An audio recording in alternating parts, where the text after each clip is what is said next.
Hello, welcome to another episode of Daily Wisdom Words Podcast. I am your co-host, Rini O'Day. Hey everyone, I'm your co-host, Neil Torelli. We want to give you a very warm welcome to our latest episode. Join us every Saturday at 9 a.m. Pacific time as we talk to guests who have stories, advice, and life hacks, all of which take you one step closer to the feeling of hope. It's an absolute pleasure today to welcome therapist and facilitator Kkomal Narsingani, all the way from India. Hi Kkomal, welcome to our show. Hello, and I'm so glad to be here. Hi. Can you tell us a little about your background and how did you get interested in mental health and advocacy? And when did you decide to become a therapist? Yeah, so it's been quite a journey. I mean, I have been a therapist for close to about four and a half years now. And my qualification, otherwise, I've done my, commerce honors. I've done my bachelor's in commerce, and then I went ahead and did my MBA in HR. So I used to be a corporate person, mainly learning and development person. Worked for about 10 years in the corporate world, and then I decided to be on my own freelance as a trainer. And I also wanted to spend more time with my daughter, who was 3 back then. So yeah, I mean, a life took on. I was initially in Mumbai, and then I had to kind of shift locations, and by then I had my second baby, and I think that was sometime around from a 100% support system with all my family and everybody back in Mumbai. I went to Jaipur, where I really didn't have anybody to kind of support me. And now that I understand what mental health is, and I understand a lot more about mental health, I think I was kind of struck by postpartum depression, and which, of course, that's what I understand now. It wasn't really a diagnosis as such, but it was not just postpartum. I mean, I did have, my childhood shit that I was dealing with, and I was always wishing it that it's out there. It's because of so and so that my life is like that, or I am like that. So I had nothing really to complain from my the new family. I mean, like my married family.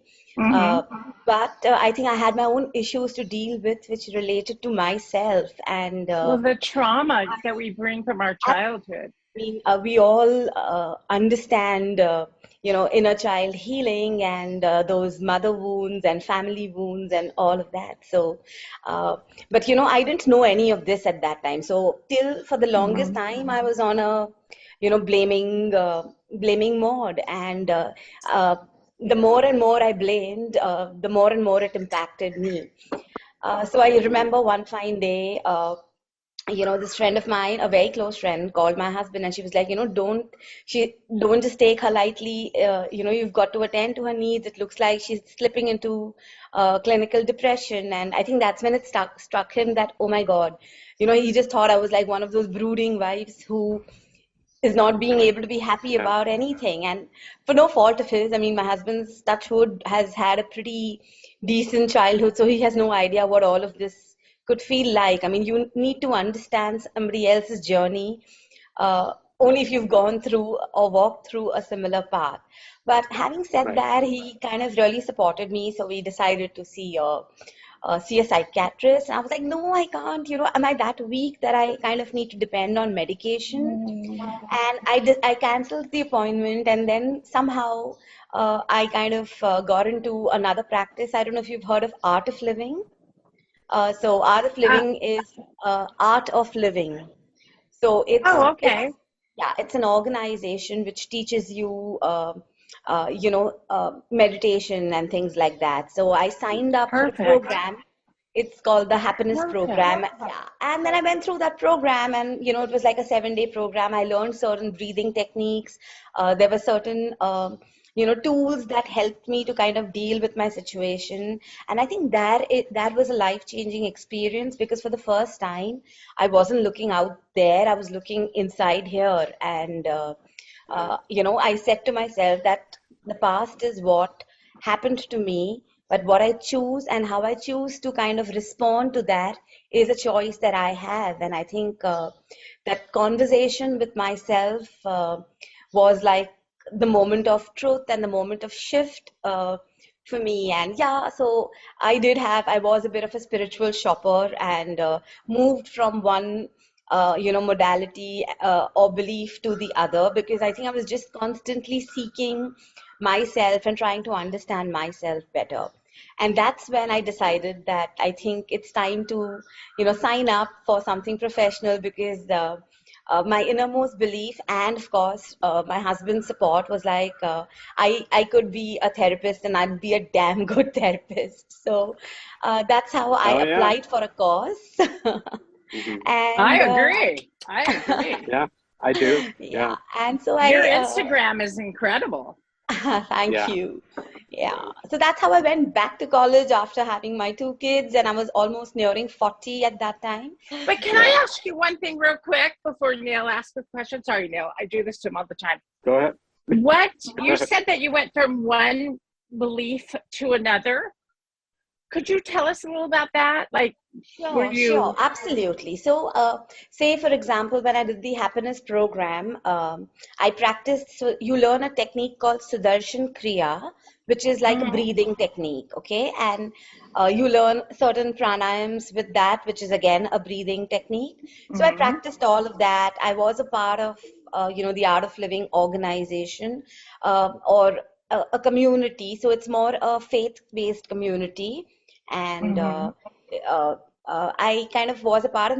The only thing that kind of I discontinued is when I start getting the, a feeling of cult where everybody is kind mm, of a little mm. overbearing Yeah, and all of that. And I'm not very yeah, comfortable. I'm a very individualistic person. The more you're going to push Yeah. me towards something, I'm going to push myself back. back. Mm-hmm. So I Right. think uh, I think it came into my life because it had a purpose to serve. And once it served the purpose, that was saved me from going to a psychiatrist and, getting into antideps or any kind of medication. It was there in my life for that purpose. And I really mean well, because I got from it what I needed, and then I felt that whatever I needed to get from it, that's over. So I'm ready to kind of Right. move on now. And then Right. Good for you. got, yeah, and then I got acquainted to a practice called Nichiren Buddhism. Okay, Nichiren Mm-hmm. Buddhism is a practice where you chant, and the way it is kind of brought together is you chant for manifestations. So of Mm-hmm. course I was a little selfish. I wasn't that evolved, so I too wanted As to we all chant for are. manifest. We are, yeah, we all have that Yeah. a little bit. Yeah. Yeah, so I too wanted to chant for manifestations, and by then I had decided I want to move back to Mumbai. So, I just said that, and my husband was like, "Yeah, fine." He just spoke to his organization, and he got an immediate transfer. And in Wow. those 6 months, whilst he was in Mumbai and I was waiting back in Jaipur because my kids had to complete their academic session for us to move, I practiced that, and I had this wish list of my daughter and my son getting into a good school in Mumbai, me getting through TIS, which is Tata Institute of Social Science, from where I did my counseling course, and all of that. Mhm. And somehow, the more and more I did that, it was great. And then I felt that, I think that's like being very materialistic. You're kind of having deals with God, like, oh, I'm going to chant for this. And it didn't go in, because by then I had done enough work to say that this is not where I want to belong. And I think I want to have my direct connection with my higher self, or God, whatever you want to call that, and just, The be universe. myself. Yeah, the universe. I don't need to, and I'm not at all like, I don't need We to do don't a have to label ritual. it. Yes, I Mm. don't have to label it. I don't have to do rituals for it, and all of that. And then Right. that's how happened. Plus, in the meanwhile, whilst I was doing my counseling course, Mm. I did Reiki, which is a healing modality. It's an energy healing modality, if you've heard of I Reiki. love Yeah. So, Reiki. Yes. yeah, so Yes. I'm a level I Yes. two. love it. Yeah, so I'm a level two practitioner. I mean, I don't really practice, but of course, once you've learned Reiki or you've got attuned, you can use it whenever you wish to. And that's where I met my spiritual master. So I'm connected with him, and his name is Meher Baba, and he's supposed to be the avatar, but whatever it is, I mean, I'm not really all into what he's supposed to be, what he's not. He's of course not in his living form. He's not in his physical body. But for me, it's like a one-on-one connection, and I think the spiritual shopping kind of I knew ended with. Me getting to know him and he getting to know me, and we being a part of each other's lives. And and the first thing that they taught us in counseling, which was a life-changing experience, because we're always blaming circumstances, people, parents, spouses, and almost everything under the sun for our misery and our unhappiness. And the first thing that was taught to us is uh, the only person you can change is yourself, and if there's anybody else you're trying to change, it's only going to lead to a lot of disappointment, frustration, and you keep trying, but you're never going to succeed till the person wants to help himself. And that's the most important lesson, and that's something I follow with every client who comes to me for therapy. And I'm like, you have the magic wand, I don't. So use the magic wand, because you have the power to change yourself. So exactly. So true. No one's gonna knock on that front door and go, here, let me help you. You have to own it. You have to own it and work it. So that's what I think. And yes, absolutely. And we'll get into like some of the more specific services that you offer as a therapist. We will get into that. But before we talk about that, you mentioned the postpartum depression, and you said at that time you were not aware of what you were really going through. And I would imagine that that's probably true for a lot of people, right? When they first come with any type of depression, they probably don't know until they seek therapy and get officially diagnosed. So can you explain to that what exactly is depression, like from a scientific and chemical standpoint, for those who may not really know what goes on in the brain when somebody is depressed? Sure. So I'm not that great at biology, but of course I do understand. So for any clinical condition, or let's talk about depression, it's basically two reasons. One could be it could be neurological in nature, where there is a chemical imbalance, where there is more of cortisol which is getting secreted, which is the stress hormone, and the happy hormones are not getting an opportunity to really make their presence felt, and so it creates this havoc, and it's neurological, something which probably you don't have control over. And it's more like, when you get a fever or when you are diagnosed with an illness, you don't really, in that sense, have control over it. The second part of it is, or the cause of it is, the life experiences. It could be a result of a relationship loss. It could be a result of a trauma experience. It could be a result of your own relationship with yourself, which is, experiencing low self-esteem, low self-worth, and all of that. And some ways in which you could help yourself is by understanding your triggers, understanding symptoms. Some ways in which you could help somebody else is, again, observing the patterns and in their lives and understanding symptoms from their lives. So the symptoms are that if you're experiencing bouts of crying and sadness, mostly unexplained, that there's no real reason for you to feel that way. However, you are feeling that every now and then, or for at least a continuous period of about 15 days. So that's one, which is unexplained sadness, unexplained tears. The second is your appetite. Either all of a sudden you have started binging, and you're reaching out to all the comfort foods, not in a normal way. I mean, we all reach out to comfort foods to feel great. I mean, or you have suddenly lost your appetite. Again, if these symptoms are for a period of 15 days, then sleep is another, parameter. Some symptoms to watch out for.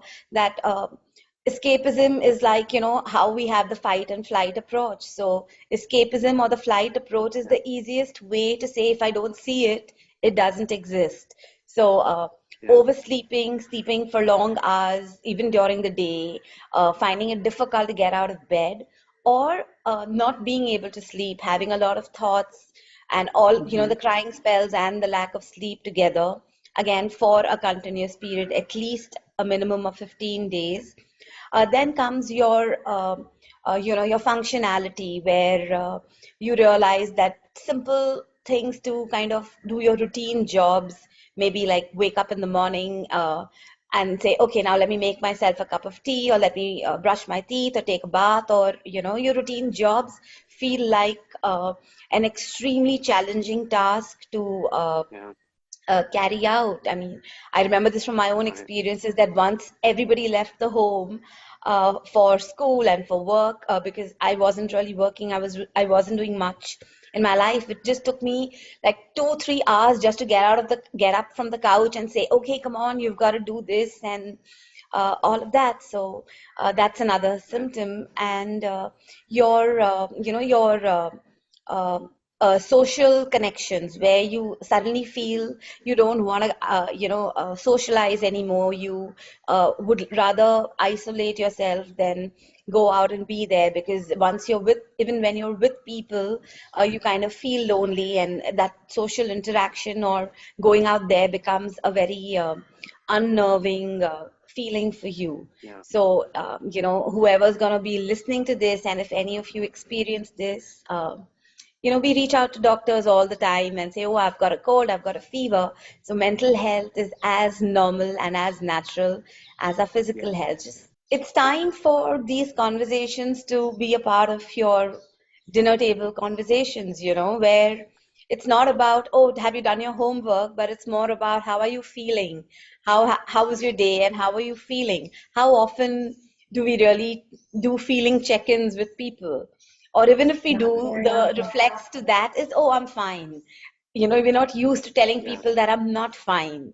So I think getting used to asking how others are feeling, and actually taking a minute before you just say, I'm fine, maybe doing a personal check-in and then responding that I think I'm okay, but I think I'm dealing with something, or I'm a little sad today, but I don't know why, is all right.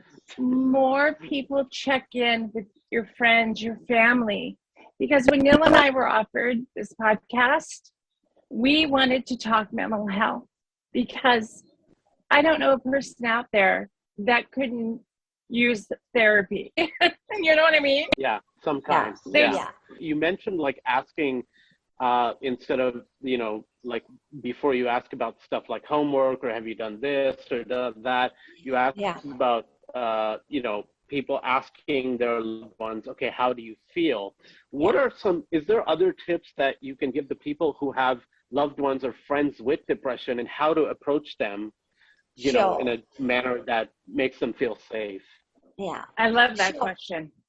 So, one is where you are aware that someone is dealing with a condition, and second is the things we discussed about, where you see signs and symptoms. So I'll probably talk about that first, that when you see signs and symptoms, and you suddenly feel that, oh, the person isn't in his own skin, he's behaving differently, and there has been different moods and all of that.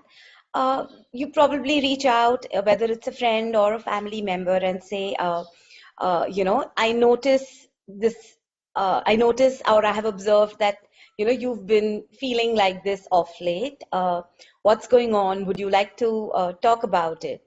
And you kind of leave it there. And because, of course, if he's comfortable, then he would. You can't really force somebody that I want to know and things like that. So you give them the choice. There are different ways of saying that, I'm here if you want to listen.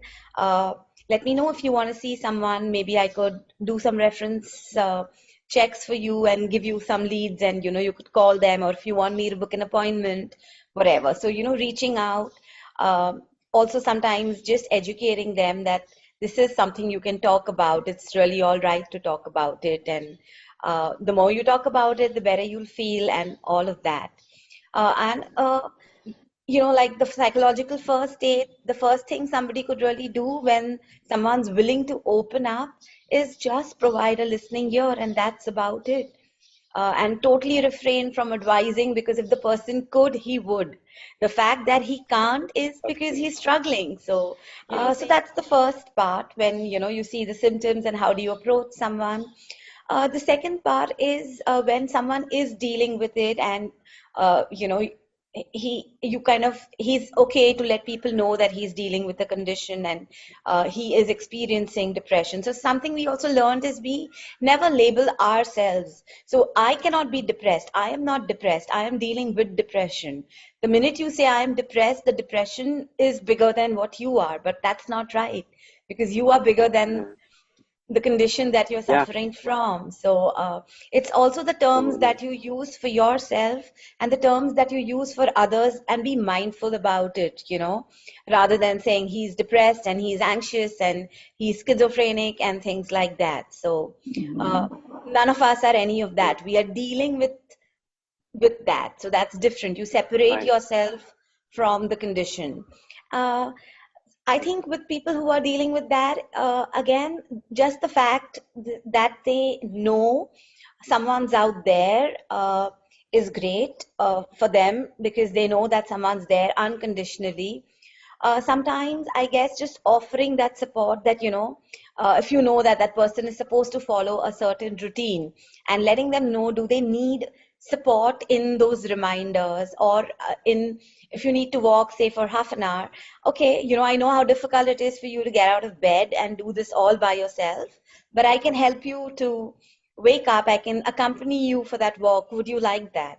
So I feel, even in that condition, rather than saying, forcing a person, or making him feel guilty for not being able to follow a plan, the idea is to be there unconditionally and offer support, where the choice still remains with the person, whether he wants to avail of that support or he does not want to. I mean, the agency factor, the agency should always remain with the individual.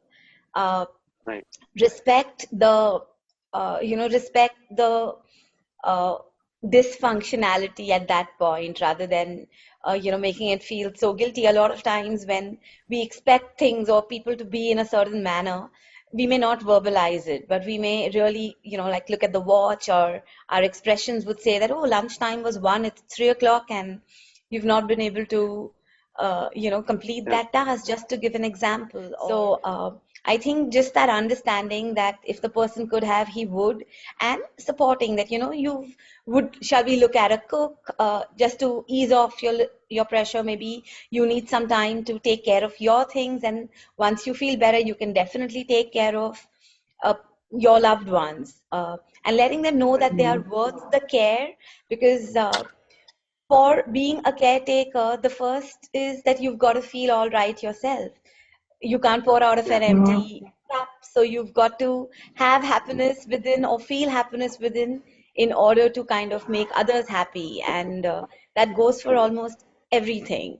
Only an angry person will shout at others. If you're not angry, you wouldn't shout at others. So everything about how we emote has everything to do with how we're feeling about ourselves. Everyone in front is just a stimulus and a trigger. So I think being kind, being patient, being supportive, you could encourage and very, very gently push. So how about not half an hour, but how about 15 minutes? Let's try this walking for 15 minutes. Or let's watch a movie together for like half an hour. I don't know. I mean, small things. And also check in with them. Not just somebody's crying and you go all hugging them and mollycoddling. No. I mean, would you like a hug? Even if there's a friend who's, going through something and is really breaking down while talking, you've got to respect boundaries in all relationships. So do a check-in that, would you like to be hugged? And the person will tell you that, yes, I think I need a hug, or no, I want to be by myself. And it's because you are going through a condition, it doesn't mean you don't get the right to decide for how you want to be treated. That decision still remains with the individual. So, yes, and talk about this. See, the reason why a lot of times, at least in India, kids are not able to express because we don't talk about bullying, we don't talk about abuse. I mean, I remember teaching good touch, bad touch to my kids when they are like in kindergarten or something, and there was this very lovely tool that I taught them with. So and even though now I have a daughter who's 15 and my son is 10, but I constantly, check with them.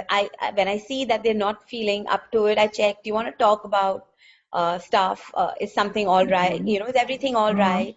And then if they feel like they will, or if they just want to deal with it on their own, they probably will deal with it on their own, because we all learn in a way, we all have that capacity to deal with things on their own. And also let them have that, give them the freedom to experience the highs and lows. You can't protect them forever. So you cannot. They have to learn to handle situations themselves. Helicopter parenting, we went so wrong without helicopter parenting. Because, we went in and we rescued our kids. And our kids are like, are you going to fix this now? Are you going to fix this? No, they have to learn how to do that, right? Yeah. Mm-hmm. So. Absolutely. And you mentioned, like you said, in India, people generally, and I'm familiar with that the talk around it came pretty late compared to Western culture. It took a lot of time. Is there differences as far as treatment and therapy of what you offer in India versus the US or the Western culture? Like, is there a different approach when you approach Indian clients or patients and things like that? Or is it pretty much some of the same basic stuff?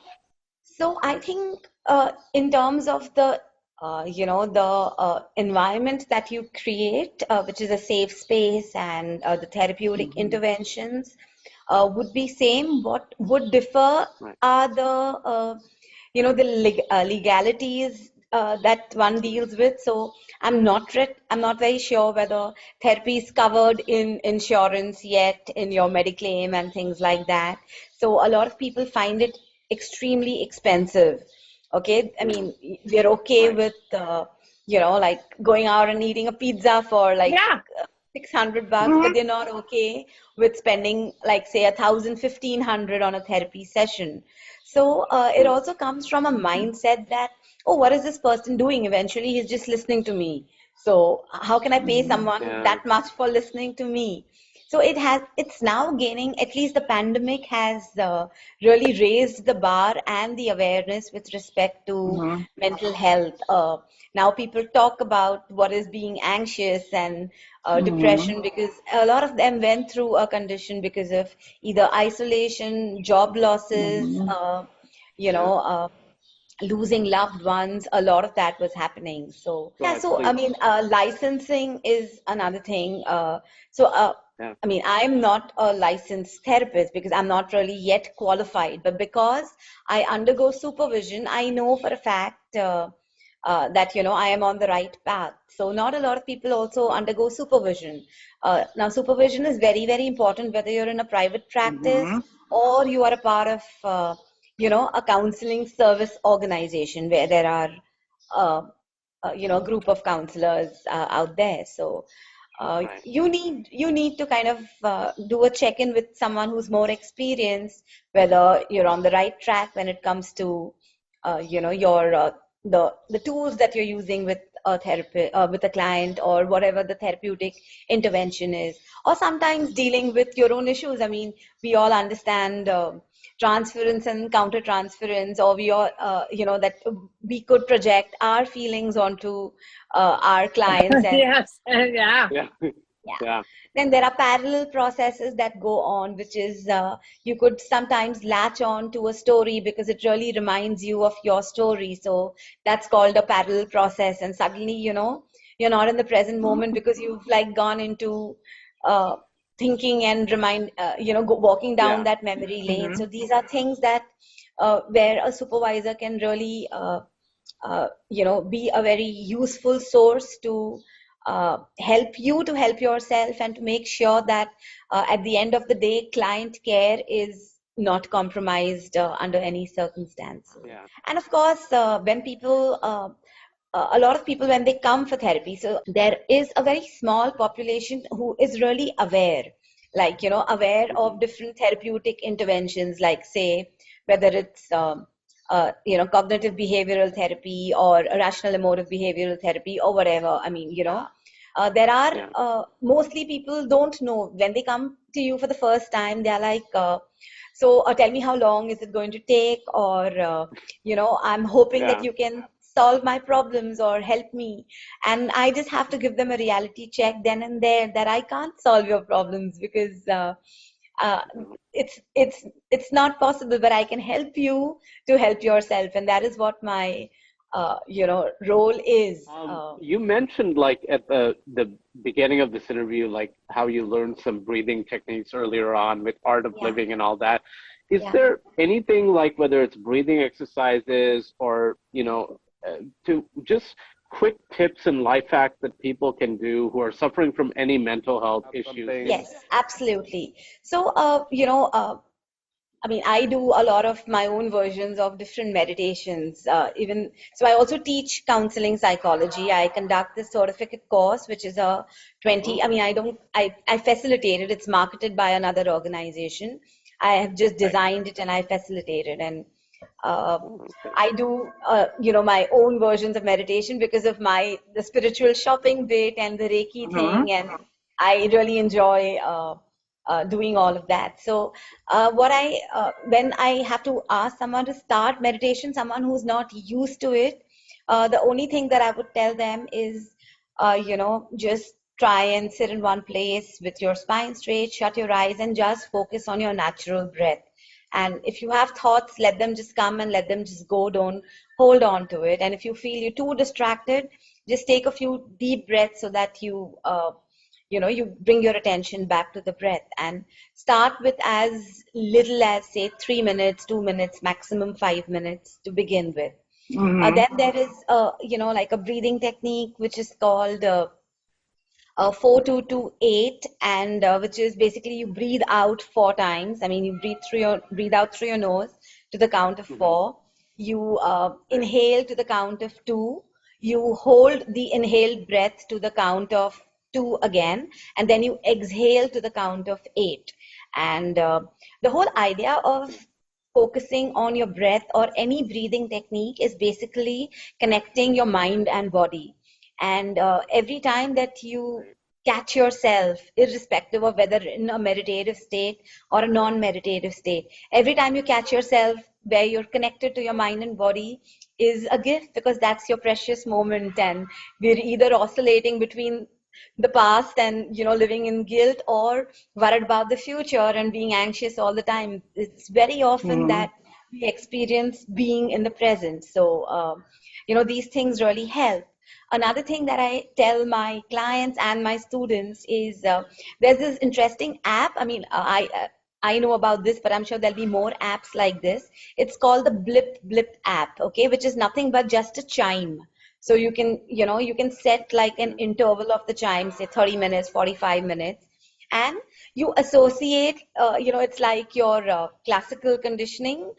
So you associate the chime with a self-care activity. So every time you hear the chime, you say, okay, I've got to drink water, or I just need to stretch. Oh, I Because love that. when you're doing that, so cool. You've got your vagus nerve right here, which gets compressed, and every time you compress it, it releases the happy hormone. It helps you to kind of reduce stress, and something as simple as that. Or for someone who's basically in front of their laptop and they've got to work, it's a sitting job, which is more sedentary in nature. The chime could remind them that just get up, stretch, walk about 10 steps and come back. So you could associate that with anything. Or you could combine various things and say, I'm going to take a few deep breaths. I'm going to do a quick feeling check-in. Okay, how do I feel in my body? How do I feel in my mind? What's going on? And I just tick that. So I'm aware of my feelings throughout the day. So these are extremely simple, hassle-free, no-brainer techniques which we can implement to help ourselves on a regular basis. And for anxiety, again, anxiety is something like a panic situation or a panic attack, is nothing but a catastrophe of loop thinking, which has gone out of proportion, resulting in a panic or an anxious attack where you kind of lose touch with reality. So from your mind to your body, everything goes into a reactive mode. I mean, there's palpitation, it could be dry throat, sweaty or tremoring hands, etc. Now, something that you could help yourself with if you are someone who's aware that I do experience panic attacks or anxiety attacks regularly is practice a technique called grounding. What grounding does is it stimulates all your five senses. So it's like one of the grounding techniques is the 5-4-3-2-1 technique where, so what are our five senses? So you just look at five things around you and you make a mental note that, okay, there's a red bean bag and there's a a brown sofa and some plants around me. You just look around and tell that thing to yourself. Then four things you hear. So I can hear birds chirping, I can hear a horn, someone honking outside, I can hear the fan, whatever. And then, things that you smell, things that you taste. So it's a very simple activity. It's very effective if you can identify early triggers. So panic attack is when things have gotten out of proportion, where it's like a roller coaster ride or it's catastrophic reaction. Yeah. But when I you look at a roller coaster and I start shaking. I hate roller coasters. Yeah.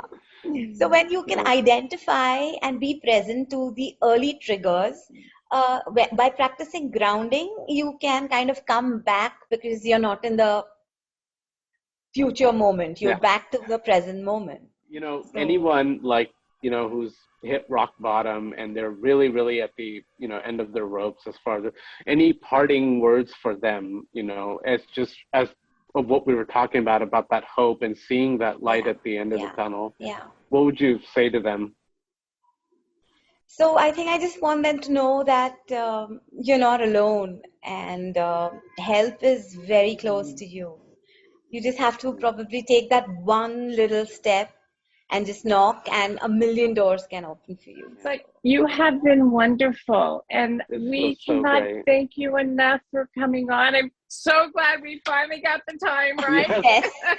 Yes. I have to turn it over to Neil. I think I do believe that, some good things take time to happen and they're totally worth it. And I think three of us being here today and trying to be here since almost a month and a half. It's been that long. Yeah. And you can see, your room is light. I remember suggesting you coming on almost last year sometime. We had originally at the end of talked last year, about how would you like it? So. Quickly tell people where can they find you, your social media handles and all that. Oh, so yes. So Good one. my Instagram handle is the.beingyou. THE.BEINGYOU. That's a great title. I like that. Yeah. So, I also have a website, and you could look at that too. It's www.thebeingyou.com. So it's the same, and there is there is a link on the page to reach out to the website as well. Yeah. And my DMs are always open. So if there's anything, DM her. please reach out. Yes. DM her. And then, sweetie, one more time, what was that app that you had mentioned? Blip. BLIP. Okay. Yeah, Blip. Yeah. So, okay. Thank you. Well, this has been so wonderful. It really has. Thank you, Kkomal. Yeah. We'll talk again. Yeah, thank you. Yes, yes, sure. we will. Look forward. Okay. Take care. Right. Bye-bye. Bye. Take care. Bye. Thank you, everyone, for watching today. And thank you, Kkomal, for joining us.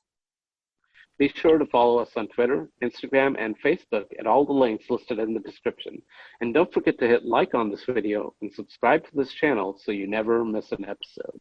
And if you want to show us a little extra love, we also have a link for donations. Thank you, everyone, once again, and we will see you right here next week at 9 a.m. Pacific Standard Time. Goodbye. Goodbye.